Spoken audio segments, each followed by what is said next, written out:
kekalahan memilukan, nasib Hertman di ujung tanduk. Hati yang hancur. Hari itu, 41 menit hingga 54 detik pertandingan berlangsung, dan dunia sepak bola Indonesia seakan terhenti. Skor 0-3 terpampang nyata di papan skor. Kekalahan telak dari Vietnam di ajang Asian Championship 2026. Bukan sekadar kekalahan, ini adalah pukulan telak, luka yang perih, dan awal dari badai besar yang kini melanda seluruh tubuh timnas Indonesia. Penonton terdiam, pendukung menunduk tak percaya, dan di dalam ruang ganti, keheningan yang mencekam menyelimuti semua orang. Apa yang terjadi? Di mana kekuatan yang diharapkan?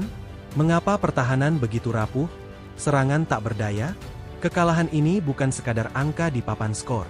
Ia menjadi pemicu yang membuka segala kelemahan yang selama ini tersembunyi, dan kini, satu pertanyaan besar menggema di seluruh penjuru negeri.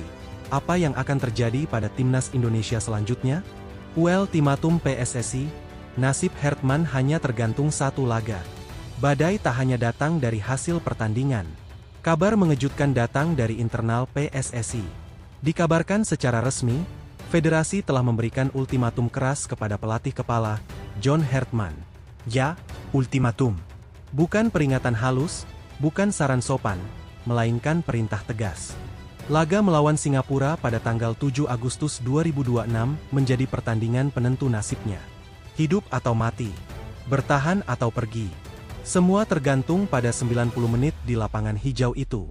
Jika Hertman gagal membawa kemenangan melawan Singapura, maka kursi pelatih kepala timnas Indonesia akan kosong.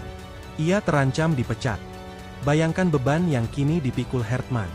Setiap strategi, setiap keputusan, setiap pergantian pemain, semuanya kini berada di bawah sorotan tajam. Gagal menang, maka berakhir sudah perjalanannya bersama Garuda. Tidak ada kesempatan kedua. Tidak ada waktu untuk berbenah perlahan.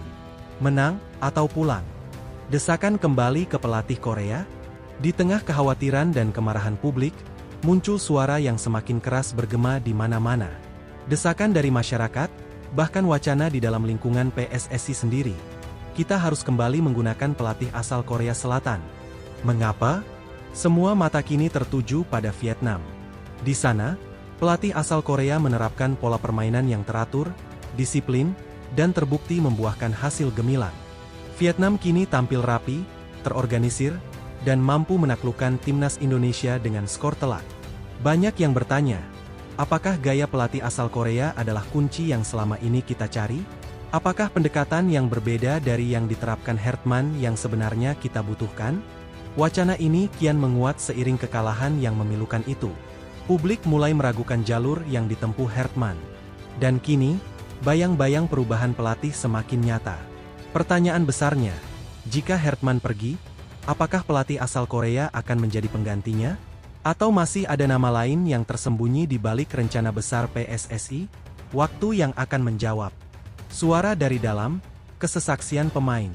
Di balik pintu ruang ganti yang tertutup rapat, kekecewaan terasa begitu pekat. Pemain andalan timnas, Jordi Ahmad, tak bisa menyembunyikan perasaannya. Dengan jujur dan terbuka, ia mengakui kekalahan ini sungguh menyakitkan. Lebih dari itu, ia menunjuk dengan jelas kelemahan yang tampak nyata di lapangan. Kita kesulitan menguasai jalannya permainan. Umpan-umpan yang efektif nyaris tak ada. Serangan pun terputus-putus. Pengakuan ini datang langsung dari pelaku di lapangan. Bukan analisis dari luar, melainkan kenyataan pahit yang dirasakan sendiri. Tanpa penguasaan bola, tanpa umpan yang tajam dan terarah, tim bagaikan kehilangan jantung permainannya. Semua jadi lambat, mudah diputus lawan, dan pertahanan pun akhirnya runtuh berkali-kali. Kini semua tahu, masalahnya bukan pada semangat saja, melainkan pada sistem, pada cara bermain, pada keseimbangan yang entah kemana perginya. Dan perbaikan itu, harus dilakukan secepatnya. Sindiran dan harapan, suara Julian Hubner. Di tengah gelombang kritik yang membanjir, muncul suara yang unik dari pemain lain, Justin Hubner. Melalui media sosial, ia menyampaikan pesan yang sekaligus berisi sindiran halus namun penuh makna. Ia menyebutkan, kekalahan ini terjadi di ajang yang bukan bagian dari kalender resmi FIFA. Kalimat itu seakan menyeratkan. Hasil ini memang menyakitkan, namun belum sepenuhnya menjadi patokan mutlak. Namun Justin tak berhenti di situ. Ia tetap menyisakan ruang bagi harapan. Dengan penuh keyakinan ia menyatakan, "Saya tetap optimis untuk pertemuan di turnamen resmi mendatang." Sebuah pernyataan yang menarik. Di saat banyak orang kehilangan kepercayaan, masih ada pemain yang tetap memegang teguh harapan. Meski begitu, pertanyaan tetap ada. Apakah alasan itu cukup untuk menenangkan hati jutaan pendukung yang kecewa? Atau justru menjadi bahan perdebatan baru yang tak kunjung usai? Pelatih tetap pada jalan, tapi harus berubah. Dan bagaimana dengan sang pelatih yang kini berada di ambang pemecatan? John Herdman? Ia tetap berdiri tegak. Meski dunia seakan menekannya dari segala sisi, Herdman tak mau melepaskan prinsip utamanya. Ia menegaskan, filosofi sepak bola menyerang yang saya bangun, tetap akan dipertahankan.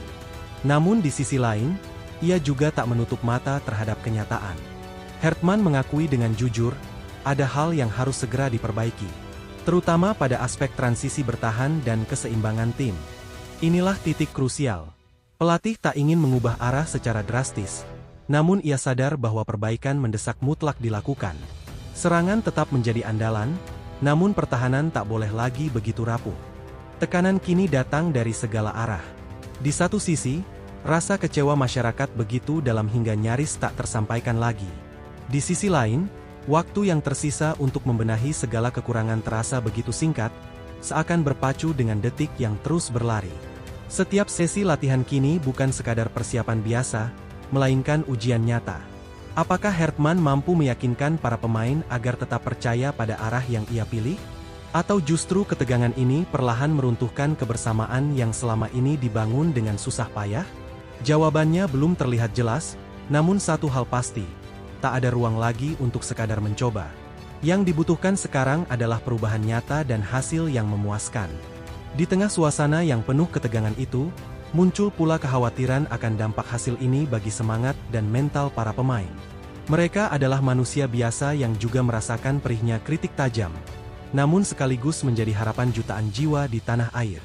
Jika pikiran terbelah antara mendukung pelatih atau ikut terpengaruh keraguan yang meluas, bagaimana mungkin mereka bisa tampil maksimal di lapangan? Disinilah letak tantangan terberatnya.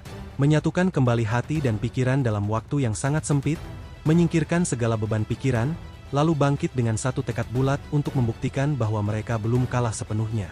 Pertandingan melawan Singapura pun menjadi ladang ujian yang sesungguhnya bagi seluruh gagasan yang selama ini diperdebatkan.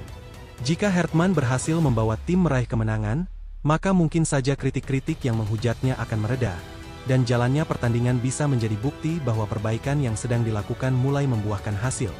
Namun sebaliknya, jika hasil kembali mengecewakan, maka jalan yang dipilih PSSI kemungkinan besar akan berubah arah sepenuhnya, dan nama-nama pelatih baru, termasuk kemungkinan kembali ke tangan pelatih asal Korea Selatan, akan segera menjadi kenyataan yang tak terelakkan lagi. Maka kini, semua mata tertuju pada satu tempat. Di atas lapangan hijau nanti, bukan hanya kemenangan yang dipertaruhkan, melainkan juga arah masa depan sepak bola Indonesia untuk waktu yang cukup lama. Gaya permainan, susunan pemain, strategi di setiap babak, hingga reaksi dan keberanian mengambil keputusan saat situasi sulit.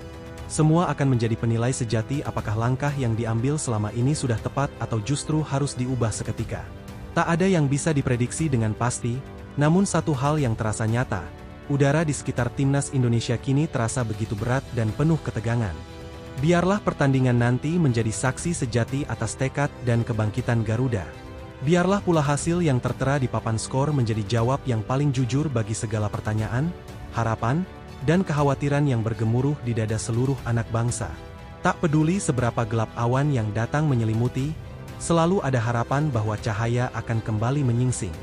Tugas kita kini hanyalah satu, tetap berdiri bersama tim, menjaga harapan agar tak pernah padam, dan mendoakan agar nanti di lapangan, timnas Indonesia mampu memberikan segalanya, bukan sekadar untuk meraih kemenangan, melainkan untuk membuktikan bahwa jiwa besar mereka masih tetap tegak meski pernah jatuh terpuruk.